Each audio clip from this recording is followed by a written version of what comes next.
Hi, everybody. Hello. How you doing? Good. Just gotta get my audio up. You can hear me okay? Yeah, I had my audio turned down, so I couldn't.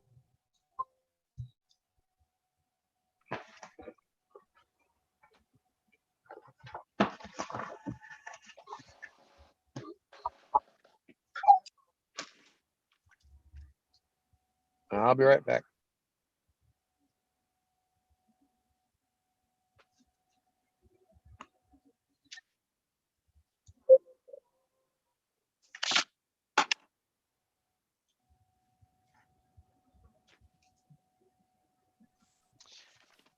Sherry, did you get my message yesterday on in the little private message area there about barn to door? Oh yeah, yeah, Okay. I did. Okay. Just making sure you had seen that. I'm just delayed on everything. I'm trying to get my PPP loan stuff, see if I qualify together. Are you a sole proprietor? I'm getting like two different things. Let me see. Get you out of that. I think I'm confused now.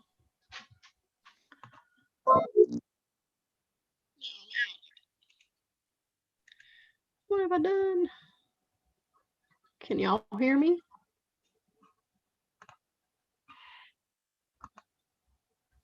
I can still hear you. I don't even know what I just did, but it was not right. I can't see anything on there. That's weird.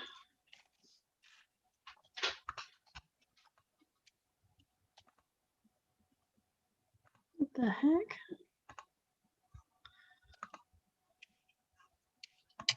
Did y'all see something come up for, I must have tapped something wrong because I can't see the meeting anymore. I'm gonna get out and come back in.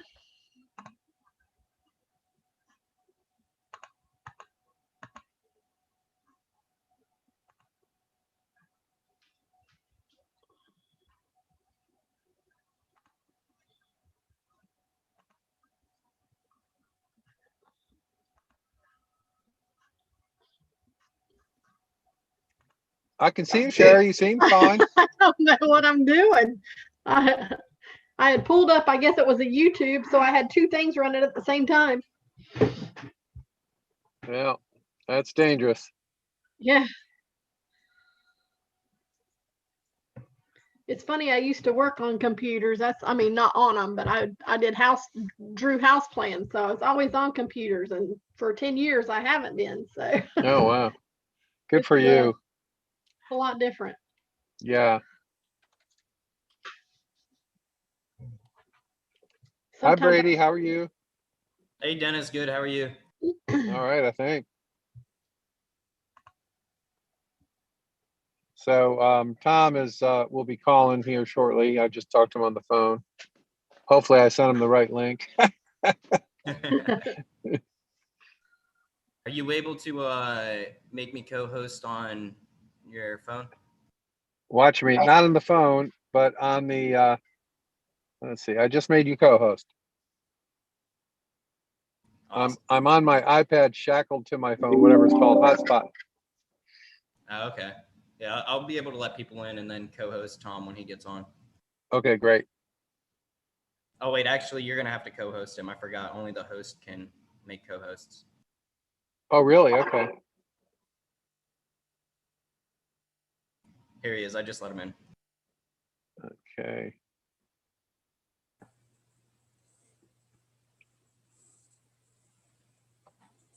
Hey, Dennis. Hey, Tom, how are you? I'm good. All right. Hopefully you have the buttons where you can share your screen.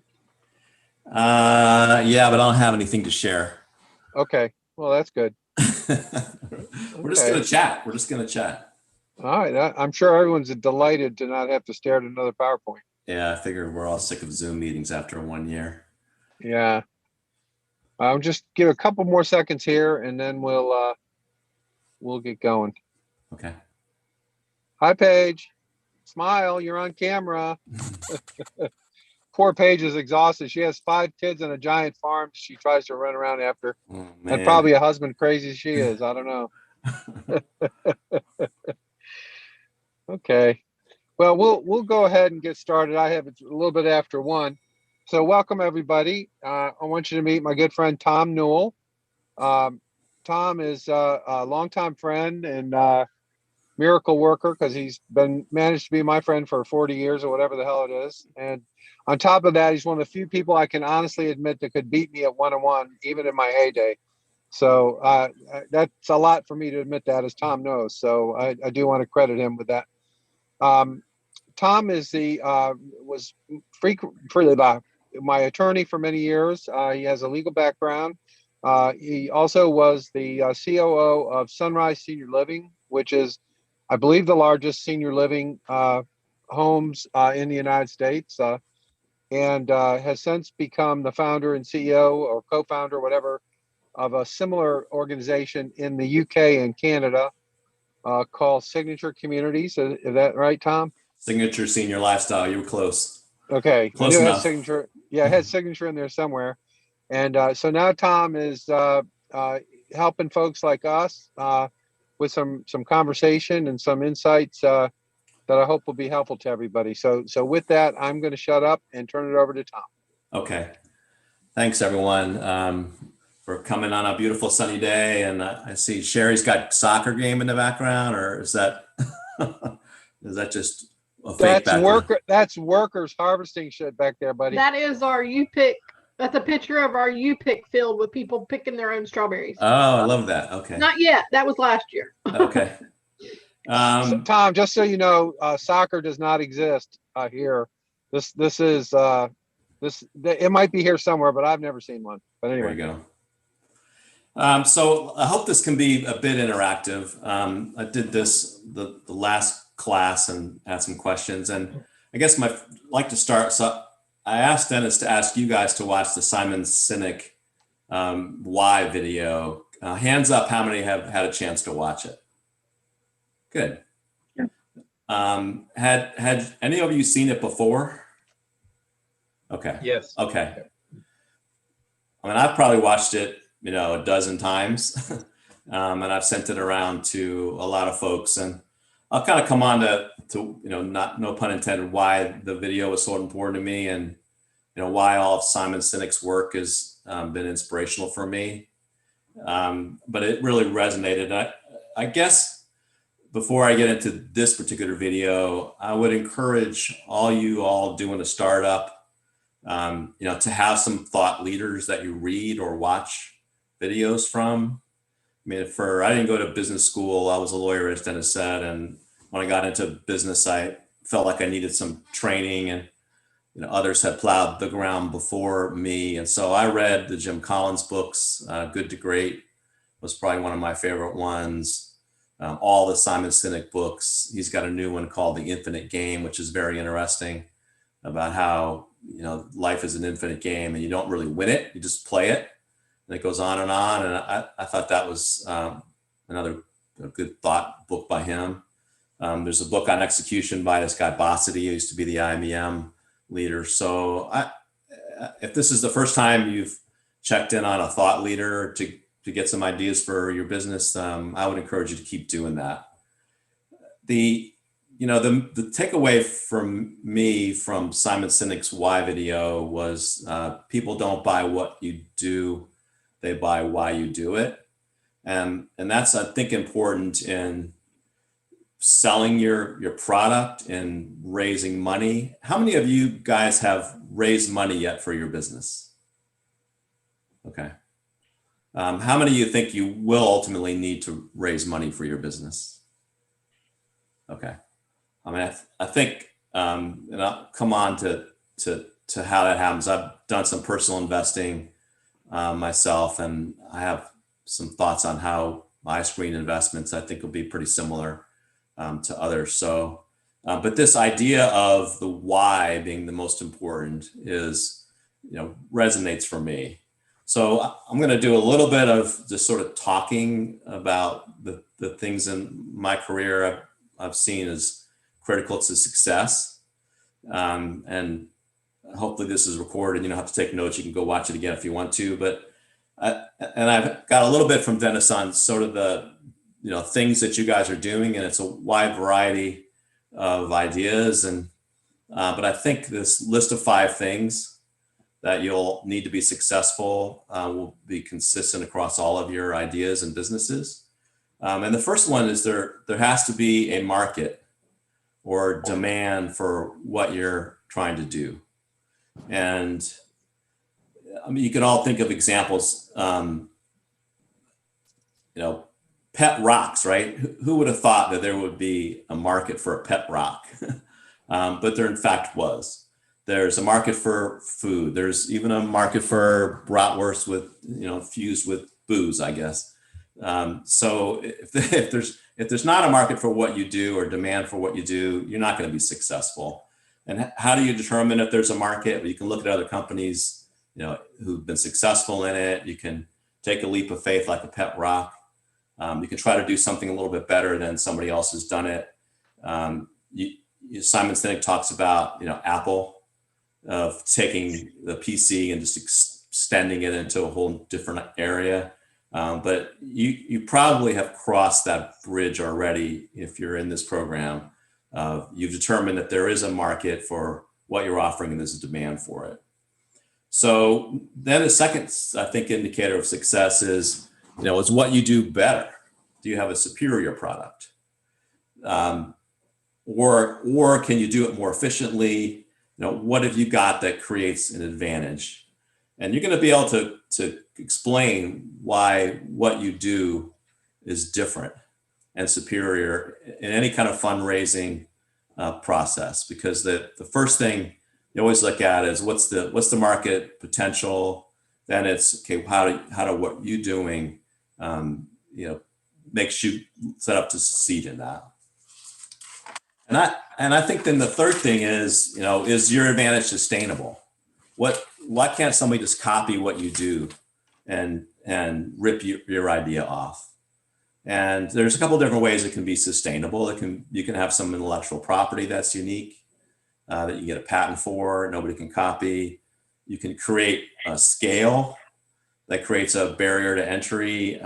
Big brands like Coke and Pepsi, Google, they got to the market, they saw the demand, they had a superior product, and they got so big that it was really difficult for anybody to compete with them. You can have management talent. You can be you can be so uniquely qualified that your product that has a market and your product that's superior, and you're going to get so far ahead because of your talent or the talent of your team, nobody's going to be able to catch up. When I think of McKinsey, the consulting people, and as the best example of this is a lot of smart people come out of business school every year. Why does McKinsey always get the best ones, and why are they always successful in selling their consulting services? So you got to have market demand, you've got to have a superior product, you've got to have that be sustainable, so it's not just ripped off and competed with. And then I think the fourth thing is this why. You've got to have passion for what you're doing, because even if you do have a great market and a great product and some sustainable advantage, you're going to have struggles. Any startup will have obstacles. You'll have trouble raising money. You'll have a global pandemic that comes in the middle of what you're trying to do. You'll need to scale. You need to hire great people, and some will let you down. And so your why is going to get you through these massive bumps in the road that I absolutely guarantee are coming. If you don't have passion and a real reason for doing what you're doing, you're gonna fall at the first hurdle, or maybe you'll get over the first hurdle and you'll fall at the second one. There's a quote that I like a lot by Calvin Coolidge, which is, "Nothing in this world can take the place of persistence. Talent will not. Nothing is more common than unsuccessful men with talent. Genius will not. Unrewarded genius is almost a proverb. Education will not. The world is full of educated derelicts. Persistence and determination alone are omnipotent. So, and what leads to persistence? It's this why, that you're in the business for, something that really, really resonates with you, and creates the passion that's going to get you not only over the first hurdle, but over the second hurdle. If you don't have a real why for your business, it's going to fail. And it can't be making money, because so many times I sit with potential places for me to make investments. Say, okay, what got you into this? And they'll say, well, it seemed like a good opportunity to make money, and I literally just tune out and say next, because that's not going to be enough. And it also can't be, I wanted to be my own boss. A lot of people also answer it that way. Well, I was working for this company, and I want to be my own boss. And that's not why. That's not the passion that's going to drive your business to be successful. It's got to be something that really resonates within you. And you can almost see it ooze out of people when they have it. I'm not going to call on anybody on this call, but I bet you there's something that really led you to be in the business that you're in, that excites you, and that has allowed you to kind of jump over all the hurdles in your way. So we talked about, you need to have an actual market for what you're selling. You need to have something that makes your product or service superior. It needs to be sustainable. You've got to have the why. You got to have the passion for it. And then execution comes in, which is you just got to do it. And then you've got to be able to attract other people who will help you do it.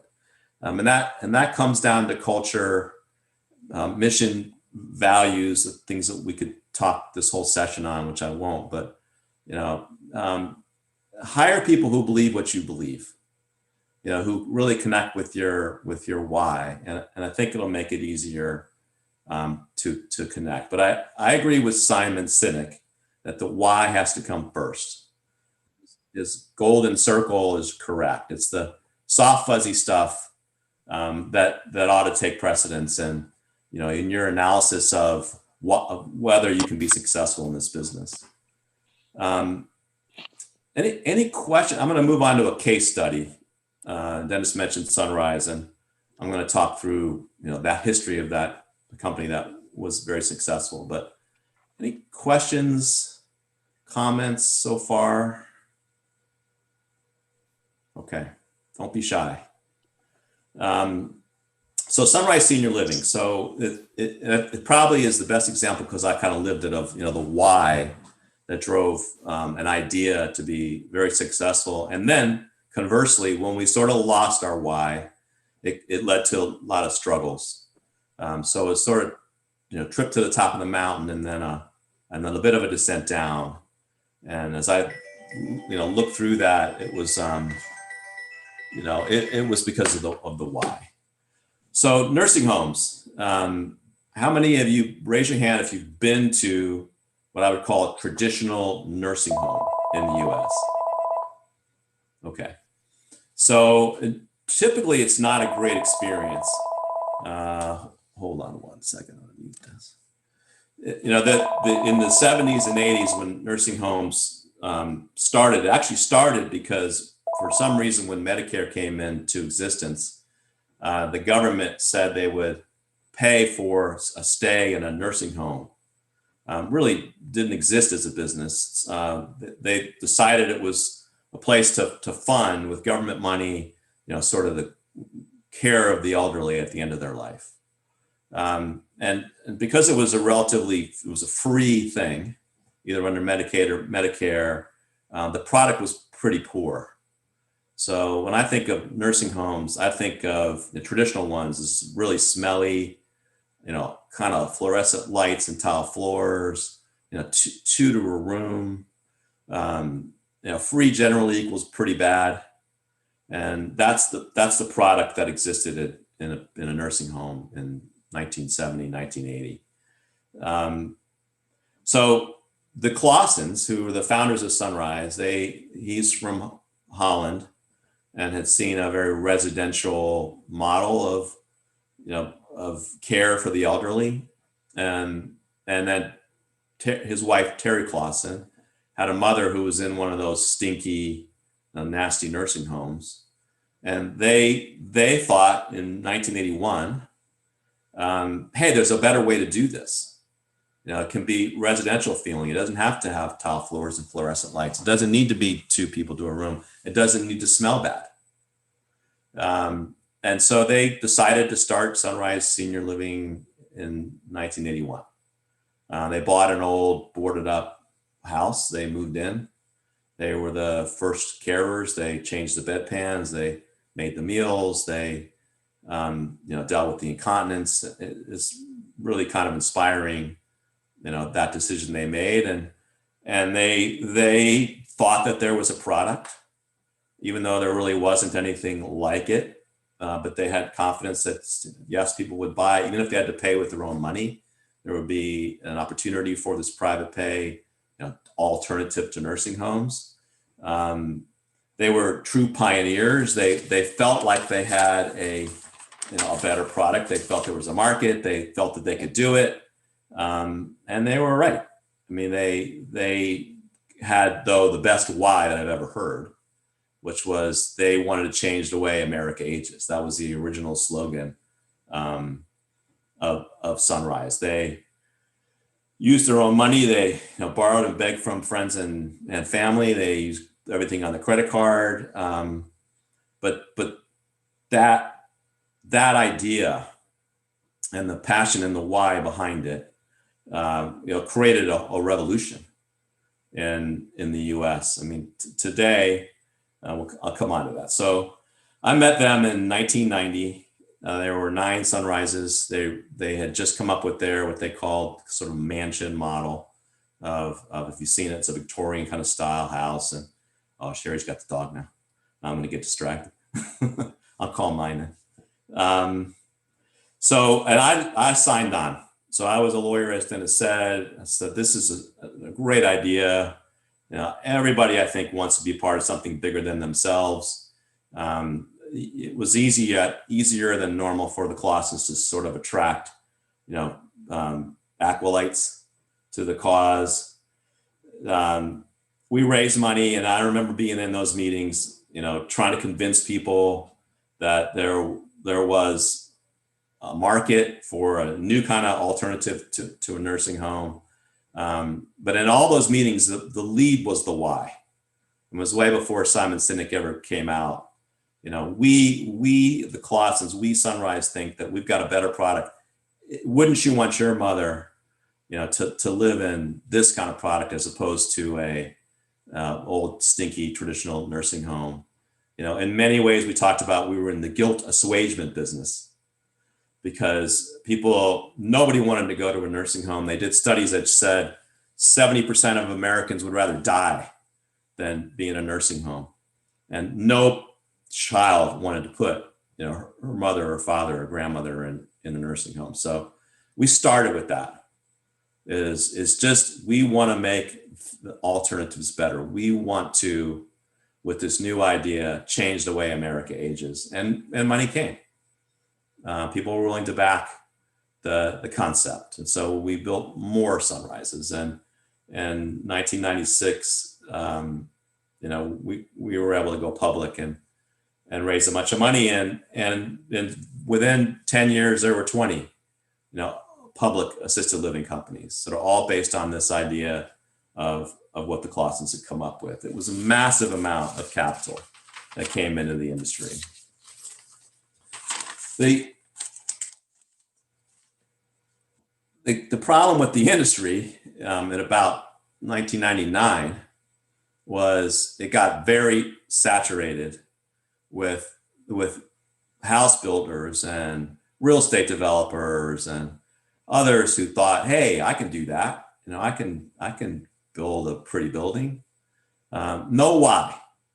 So I'd say the early pioneers, really had a passion for the concept and for changing the way America ages. And then the second people who came in just wanted to make money. They thought they could build a house, they could build a senior living. They didn't realize, how complicated the operational side of senior living was. So it saturated the market, and you started to have the typical fallout from that. I'm not going to name names, but there are horror stories that started. People who wheeled a resident out in the courtyard and left them out there for hours, and they died of sunburn, or people who didn't have night staff who spoke English, and when the regulator came knocking on the door, there was nobody that could answer and speak English. There were just a series of really, really bad stories and poor care and overbuilding. So sort of the first body blow to senior living in the public market and in the market in general, sort of this late 90s, the overbuilding, poor operators into the space. And it really caused a lot of fallout. So those who didn't have a true why for being in the senior care business, began to drop out. The financial crisis of 2008 really hit it hard too. And then you have COVID. So, today there are one or two public senior living companies. So that it was top of the mountain for the whole industry and pretty much down to the bottom. The Sunrise story, it has survived, but it has some major bumps in the road. And I think it's because we forgot why we were in the business. So there were 33 Sunrises in 1996 when we went public. In 2006, so 10 years later, there were 450 Sunrises, and there were 50,000 employees. And it was just because we could do it. We had the money. We expanded into different products. We did a bunch of acquisitions, and you sort of sit around the table. In 2005, 2006, we acquired Marriott Senior Living, and the talk was all about growth and international expansion, and very little in the boardroom about the residents, the evolution of the product, the why that led Sunrise to get successful in the beginning. And so it lost its way. I was definitely a part of that mistake, and it started to shrink. So from that 450, Sunrise today, it's not public anymore. It's been acquired a couple times. It's got maybe 300 homes and still kind of shrinking and retrenching back to core product that I expect the management team there now has reconnected with the why of the business. I still love the industry. When I left Sunrise in 2007, I had spent a bunch of time in the UK doing our expansion there, fell in love with that market and stayed in it in a very different way. So our business signature has 13 homes in and around London. It's got 600 construction. As I've said to my team there, I've grown too fast. I have no desire to do that. I'd rather be right-sized and passionate and make sure we can control the culture and the vision and the ideas. So won't make the same mistake on growth again. And reconnected back with the why. What caused me to leave a legal career and get into the senior living business, and I've watched every Simon Sinek video, like I said, and have internalized that to the point where I don't think I make that mistake again. When I do, as I said, some angel investing, which I love to do. I like helping entrepreneurs with a good why and a good idea to raise the money and grow. I want to hear about the why. If I don't hear about it in the first 5 minutes, I'm probably going to tune out, and I may prompt it. I think most investors, if you read any of the investing handbooks, talk about that as well, is to just try to drill into what's the motivation of the entrepreneurs. I would suggest that when you do your investment materials, that you lead with it. Don't wait to be asked. Come out with your personal experience and tell your story. It is part of your story. So how do you tell if the why is in the business? And you should do some soul searching, on a regular basis. When you hit your first couple hurdles, it may be that you don't have it. It may be that you just decided that you wanted to make a bit of money or be on your own as your own boss, or somebody that was doing this and you were interested in it. So I think you craft your origin story. So write it down. Everybody does a business plan, but do your own little personal story as part of that business plan. What got you into your business, and what's going to sustain you through the tough times that'll come. Tell it to a couple potential investors, to some friends, or tell it to Dennis. I mean, he's done some investing.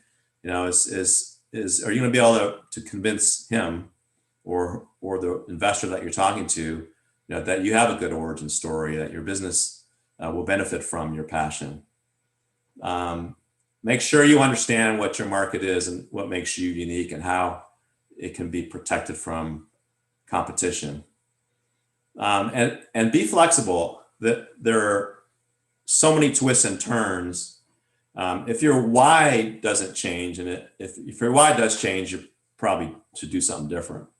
But if your why stays the same, you can approach the market differently.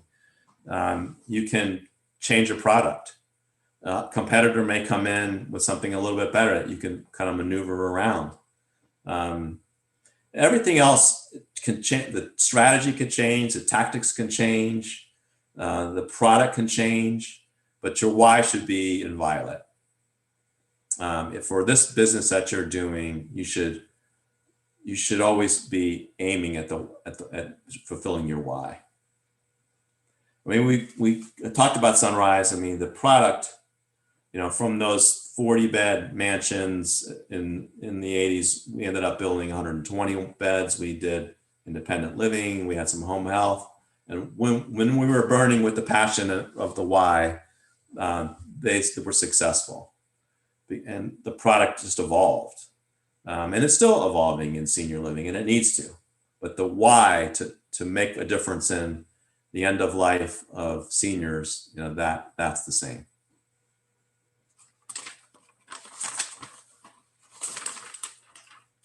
I think it's COVID. It's a tough time to do what you're trying to do. It's interesting to see some businesses thrive in COVID. The senior living's been really, really hammered because it was seen as a place to go to get COVID.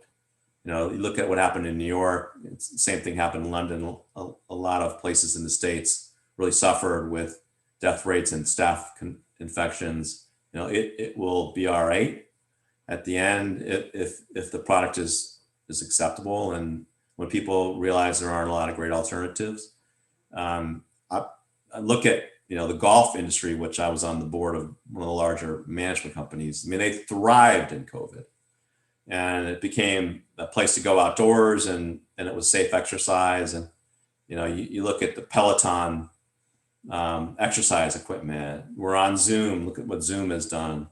I think some companies were benefiting from it. I think most were really, really hit by it. So I hope that you guys have been able to navigate through it. The fact that you're still doing it is a testament to some perseverance. I think maybe some conviction in each of you for what you're trying to do.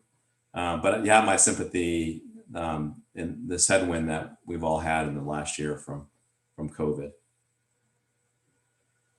All right, I'm going to take a breath after my half-hour monologue and see if you guys have any questions.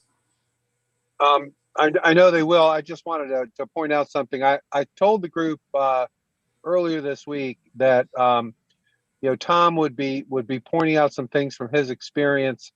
And I also said to you that you'll hear this thread of why are you doing it? What's driving you? Tom is talking about it, but I just want to point out that this is a really common observation, common experience of successful entrepreneurs and executives. And I just wanted to highlight that once again, just to draw parallels to as we go along. Tom's really our first outside speaker speaking on this subject, but I did want to just highlight that, how important that is. And now I'll shut up. I can agree with Tom on the persistence. Mm. I have had the school, as I've told most in the class, of hard knocks. I could write a book and then some. I have an encyclopedia on it of how to, what has happened and what has not happened. But I just kept pushing, and persistence is the key word there, because you're going to come up with something every day that there's something that's can go wrong or be wrong or not right, and be careful, and like you said, and stay true to yourself, and you've got it in your heart and know why you're doing it. The persistence is not a problem. That's I'm confirming what you said. Yeah, It's very true. I think getting rid of people who don't share the why is really important. And I think the one bad apple could spoil a bunch is really true, because one person in any hiring decision, you're flipping a coin. I mean, I've hired so many people, and I can't really predict from an interview, no matter how well you vetted them, how many references you check, is the hire going to work out? And just from my experiences is cutting your losses. If you've made a bad hire who doesn't share your why, is really a good idea. Deal with the consequences later, but it's hard to get up every day and grind really hard if somebody's in the boat with you, not pulling the oar at the same intensity. One of the things that can happen, if you have someone like Tom interviewing you, you're likely to get jazzed up as well. And you might, a lot of entrepreneurs are good salespeople, and that person may be sitting across from you with every intention, and believe it at that moment with everything they have that they're on board. But life has a way of making things get real. And I think that's the point Tom's making, that even if you take all reasonable precautions, there's still no guarantee that it's going to work out. I do want to make one point about Ginny, Tom, for your benefit. She makes cheese straws that are insanely good. And Ooh. yeah, they're pretty crazy. Thank you. So she, there'd be a lot of hungry people if she had quit. So I just want to point that out. Yeah, you were mentioning about COVID. Thank you, Dennis, for that nice accolade. You were mentioning about COVID. I don't know what happened from last year to this year, but just in January of 2021, as I was telling Dennis just this morning, I had increased 76%.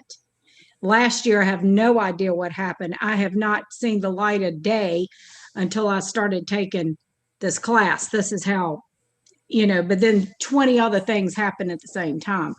But yes, COVID was, for some was horrible.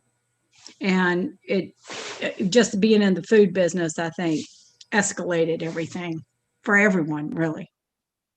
Yeah, I'd like to ask, go ahead, Sherry. I'd like to ask Sherry Our produce farming. Yeah. Our produce stand, I was looking at the numbers, and they went way, way up for COVID, because we have an outdoor stand, and I guess people felt safer, going to our outdoor stand versus to a grocery store or to Walmart. And our sales really went up high. The only thing that hurt us was the safety precautions we took for our strawberry picking. We had to, limit the number of people that would come out to our farm, because our produce stand is only so big. And in our fall, we did the same thing. So that hurt us in a sense. We couldn't just let everybody flock in, so we had to sell tickets. Or in this, when we were just getting started, of middle of March last year, we were like the guinea pigs for opening. And strawberry, that was the most stressful strawberry season I've ever had, because I had to take, my phone rang constantly because we could only allow a certain number of people, to the farm. So, I mean, but ours, we couldn't complain. Everybody, there was many businesses. The restaurant industry, I don't know how they've survived. Oh, that's terrible. Yeah. But, and other businesses also, but we can't complain, that's for sure. Hey, Tom, Yeah. I was just kind of thinking about the high level concept that you kind of put out there about hiring people and making sure that they share the same why as you, and that kind of helps you make sure that people are kind of in it to win it. And I'm just thinking about it is I'm wondering if, obviously people who are in leadership of business alongside us, we need to have pretty much the same kind of why for business, but even people who may not be in a management position or even a customer facing position, they may not have the same why as we do, because they're not invested at the same level that we are with it. But I do think it may be important to make sure that everybody has some kind of why. It could be that my why is that, hey, I'm dedicated to providing for the needs of my family, or making sure my kids have a good future. And as long as I think somebody has a why that they can understand why they want to come to work every single day and give their best and serve the same people that we're serving or need to serve, that may be, I'm wondering, is that enough? I think the challenge, if they don't resonate with the mission, they're just in it for the paycheck, they'll leave for another 25 cents an hour, when it's offered. So I think they should connect with the business, have some, and be able to articulate, I'm always so impressed with the carer. So the hourly worker who comes into a senior care facility and changes bedpans and deals with, cranky elderly people. And, they can make as much going to Walmart. It tells you that carers are underpaid, which is true, but you're paying them by the hour, and, they could work at McDonald's or TGI Fridays or Walmart. Why do they continue to stay and care?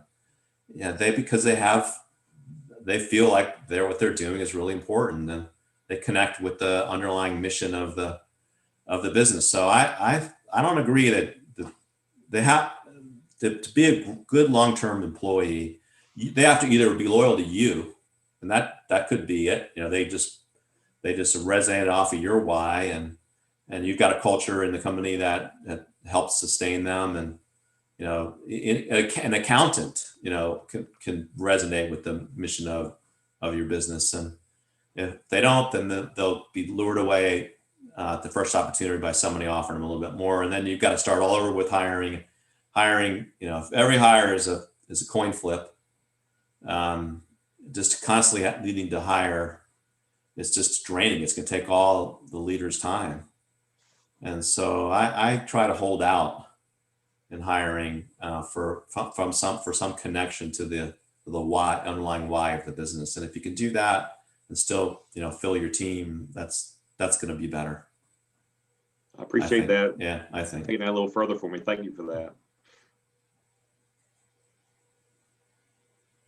I'm gonna speak to the why of everything. I really like what you said, Mr. Thomas. And if you have a team that's just as enthusiastic as yourself, I've had people offer me money, and I know this is gonna sound like an oxymoron for a startup, but I've literally turned it down because I knew with that money, not a string, a rope came attached to it, and it was a rope of negative energy, and I just did not want that in my company.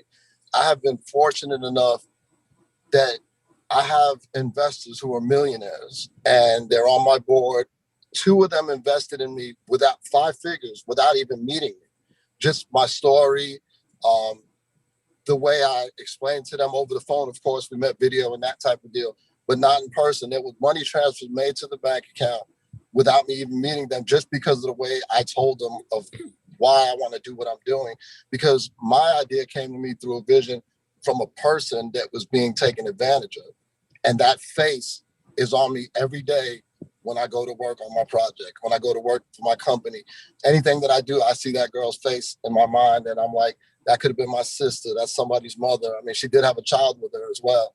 But, you know, and they literally told me my enthusiasm is what gave them just, you know, of course, reading the materials and everything else, but that was the number one reason why they invested. I know it's hard to turn down money, but, and I'm glad I did, because that other person went somewhere else and I'm hearing horror stories. So I was like, phew, I dodged that bullet. But yeah, it's definitely a why.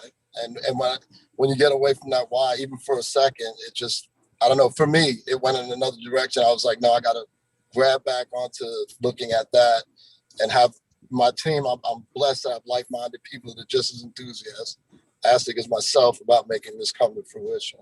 I mean, I think that I couldn't agree more. I mean, I you know, if you have the luxury of picking and choosing your investors, that's a huge blessing. Because some will do it to support your cause, and some will just do it to make money, and you'll be able to figure that out.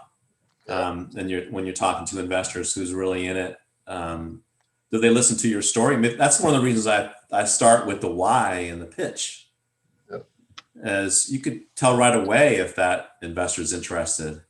If they're like, yeah, show me your EBITDA, you know, give me your business, and you may have no choice.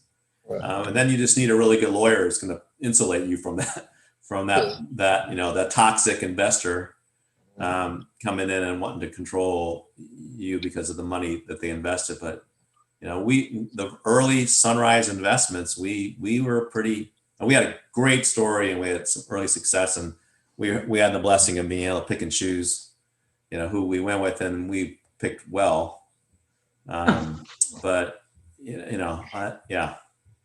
The beauty of these guys. I have a story. I have a quick story to tell about Tom as a lawyer and with an investor. So Tom and I were involved in buying a baseball team many years ago, a minor league baseball team. And we had this one investor who he just wanted to be involved in everything. And we didn't want him involved in anything at all. He was just a pain, right? But he did come out with the all-time greatest line I personally have ever heard from one of those kind of guys. He left a message on Newell's voicemail that said, "Hey, it's dark out here in the dark." Yeah. and I love that guy. I still didn't return his call, but I love that. And so I remember that, Tom. Yeah, and he was in the dark on purpose. That's hilarious. You know, he didn't share our why, and that's why I said have a good lawyer who can insulate, you know, you from the toxic. The investors. Yeah. But some, I mean, what Martin said, I mean, I love being on boards, right? If you're connected with the mission and have a little skin in, and you know, and just something you can offer, those people can be valuable. I mean, the beauty of these gentlemen are they have combined over 130 years business experience. This is my first time ever venturing into being an entrepreneur, and they let me lead. They literally, I mean, it's amazing, because I'm sitting there waiting for them. They're like, "What do you think, Mark?" I'm like, "Why are you asking me?" But then I'm thinking, hello, you're the CEO. But they're so, like, I've been blessed. I can't even use another word for that. And, you know, I'm thankful. When I'm listening to you, because the first thing I did was tell them my story, and they were like, okay, you know, and I was like, wait, I didn't even get to the financial part of it or anything like that. And it was just awesome. I mean, that's exactly right. I mean, that's why it's, write your story, right? Write your origin story, write it down, practice it, you know, test it. And I think you'll get the right people involved. Sure. Speaking of blessings, look at Paige. Yeah, she's got 5 blessings. Oh. I have a lot. Oh, we have 5 kids. But hey, so I actually had a question. Okay. So yeah, I know how you feel, kid. From her nap, and I think she's still sleeping. So at what point do you recommend looking into taking on an investor? Like, at what point in your business? Because we would still be considered a startup. And yeah, I guess kind of hearing all these things, I'm wondering, like, at what point do you say, hey, we should maybe look into this? Yeah, I mean, that's a good question. I mean, the longer you wait, the better terms you're going to get. So as long as you can wait. But then you're going to hit an inflection point where, all your friends and family are sick of you asking for money, and, you maxed out your credit card, and, you need, and then you take as little as you have to and give up as little as you have to. And so it's a typical incremental angel investing is, there's some good networks Dennis can tip you into, probably already has. I mean, there's angel networks. There's people like me who, partly want to do it just to give back, because we like talking and sharing our stories and helping people who are doing things that resonate with us. So it comes with money and experience, and advisory boards, I mean, they don't cost you anything. As Martin said, they often have, hundreds of years of business experience. They're bored and retired and, want to help people. So I say I'd probably get an advisory board before I raise money. They're likely to be your initial investors, but it's a very powerful thing to say to somebody, I don't need a check. I need your advice. And I see, looked on LinkedIn, there are people you can just reach out and say, hey, I'm doing this. Here's my origin story. Here's my why. I could use a little advice. Are you interested in having a phone call or a Zoom meeting? And you'll be shocked at how often people are willing to do that. Yeah. Yeah, I can help also. I've got, as Tom mentioned, we've got a lot of relationships that are like Tom that are interested in helping, and that can help. And I second the idea of a board advisors. We do have, Tom, we do have the Duke Law Venture Clinic is going to be adopting this class. I think it's either next Monday or the Monday after, and they're totally free. They're pro bono, and this is the kind of stuff that they will do for you. They'll help you with the legal aspects of setting up an advisory board, even with the legal aspects of setting up a true board where they have liability. So that's something that's on my radar and agenda. And any of you, Tom's suggestion is good. And we also have some that have kind of a connection to Eastern North Carolina or North Carolina in general. So don't hesitate to reach out to me on that. Don't do a real board yet. Do the advisory board first, because the real board has, obligations, and they will have to kind of manage you. And all of a sudden you got a boss, and, that's the board. So do an advisory board and do it a little formally, regular meetings. And, Dennis, as he said, can help with that. And then when you do raise money, these people will have experience raising money, and they can help you vet the terms. I mean, first there ought to be, the initial investors ought to have some connection to the why, as Martin said. So that'll be your screen. And then you get down to negotiating terms. I mean, having somebody on your shoulder who's done it before, it's just really helpful. Yeah, no, this is great advice. I feel like this is something that I've in my mind. I'm like, this makes sense. I feel like we should have someone who is better at this than us and can say, just like sit down, look at numbers, look at whatever, and be like, this is what you're doing right. This is what you're doing wrong. So yeah, I mean, I'm all about tapping into all those resources because I don't know everything, and I will be the first one to admit it. I am eager to learn the things that I don't know. So yeah, that would be awesome to know about the resources that are available. That was my call this morning to Dennis 101. I've been in business 19 years, and some catastrophic things happened in 2011, personal. And so I reached out to Dennis this morning and said, just to say what you were saying, put a board together, get this together, get that. I think I have an advisory board already, but that's where I've kept it. But it's nice to have the smarts of this class. I'm very much enjoying it and getting a lot out of it. So thank you, Dennis, for all of that. Well, Yeah, that's fine. you shouldn't get a real board till you've raised money, because the person who gives you the money is probably going to want to be on the board, and then you need to balance the board, right? So, but yeah, advisory boards are the way to go at the beginning. Okay, well, I'm going to have to cut it off because I have to go. You all are welcome to stay, but I think if I leave, everyone leaves, unfortunately. So I'll provide Tom's contact information, or through me if you want to chat with him or get some insight. He's a great guy, and his wife is even smarter than he is. That's Hard for to believe. sure. And so they're a great team, and they're dear friends of ours. So thank you, Tom, so much for reaching out to our little band of Eastern North Carolina pioneers. Yeah, you're welcome, and it's nice to see everyone, and good luck. And I reiterate what Dennis said: if I can help, don't be shy. Right. All right, everybody. All right, see you guys. See Thanks so much, you